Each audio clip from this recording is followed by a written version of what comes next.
In a forgotten corner of the world, far from highways, skyscrapers, and silver cutlery, nestled a humble village blanketed in golden sunlight and red soil.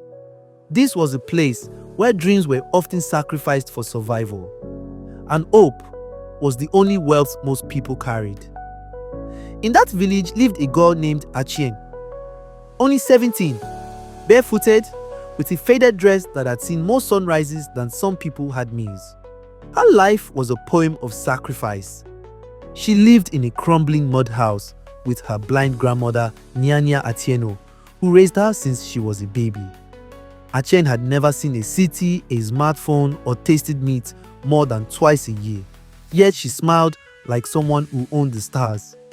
She had one thing most didn't have: a heart that refused to stop giving, even when she had nothing left. Every morning before the rooster crowed, she would walk 2 kilometers to fetch water from the stream, gather firewood, and prepare what little she could find for her grandmother. On this particular day, their food stock had run dry. Only a handful of maize flour remained. It was barely enough to make a small bowl of ugali and some wilted sukuma wiki she picked behind the church.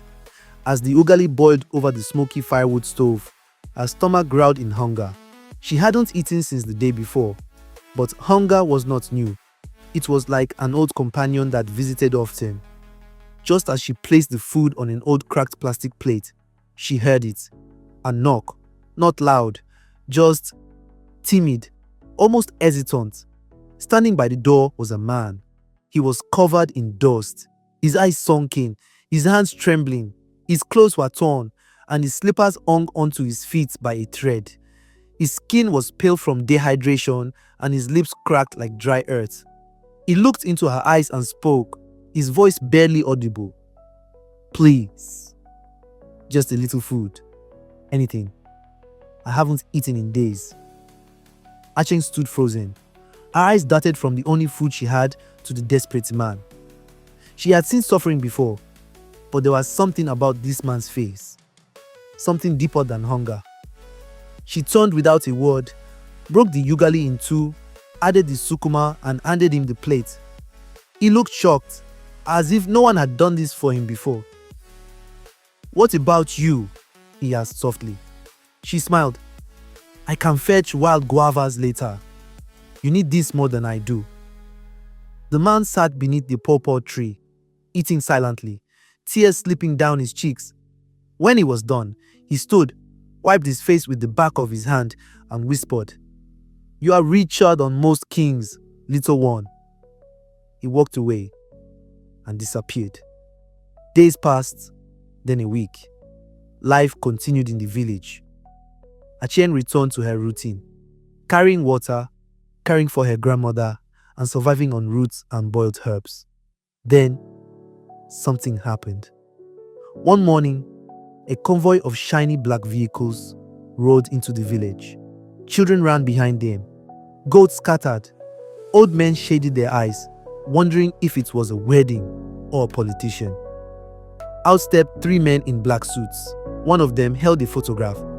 They asked the shopkeeper, the church elder, the village chief, "Where is this girl?" Eventually, someone pointed toward Achieng's hut. She stepped outside, barefoot as always, a worn shawl around her shoulders. The man with the photo stepped forward, and then, from the last car, stepped him, the beggar. But now, clean-shaven, in an expensive suit, his posture tall, eyes bright. Gasps echoed across the village. He walked up to her and knelt, knelt, in the red dust at her feet. "Do you remember me?" he asked. Achieng nodded, speechless. "I was the hungry man you fed, but I'm not a beggar. My name is Ezra Mwangi. I'm the founder of the Mwangi Foundation. I own companies across Africa and Europe. But none of that matters compared to what I saw in you." The crowd stood stunned. Ezra pulled out a brown envelope, placed it in her hands. "Inside is a scholarship to the best school in the country, a stipend for your grandmother's car, and this," he pointed to the vehicles, "is your ride to a new life." Achieng collapsed to her knees, overwhelmed. For the first time in her life, tears of joy fell down her cheeks. Ezra turned to the villagers. I disguised myself to search for a heart that gives without expecting, and I found it in the poorest home, in the smallest village, from the bravest girl. This is what wealth is meant for: to lift others, to reward the unseen heroes, to find the golden hearts hidden in the dust. The crowd broke into cheers. Some cried. Her grandmother wept into her scarf, whispering prayers to the heavens. Years later, Dr. Achieng returned to that same village. She had studied medicine, traveled the world, and built a hospital where her hut once stood. Children ran around in clean clothes.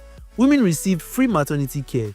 Grandmothers sat beneath trees, telling stories of the day the dust met destiny. And above the entrance of the hospital, engraved in bold letters, were the words, "Kindness is the greatest wealth." Remember this: wherever you are in the world, even your smallest act of kindness may be the spark that lights up your entire destiny. Thank you for watching Vinmark Tales, where stories rise from the heart of Africa and find their way into yours. Don't forget to like, comment, and subscribe, because the next tale might just change your life.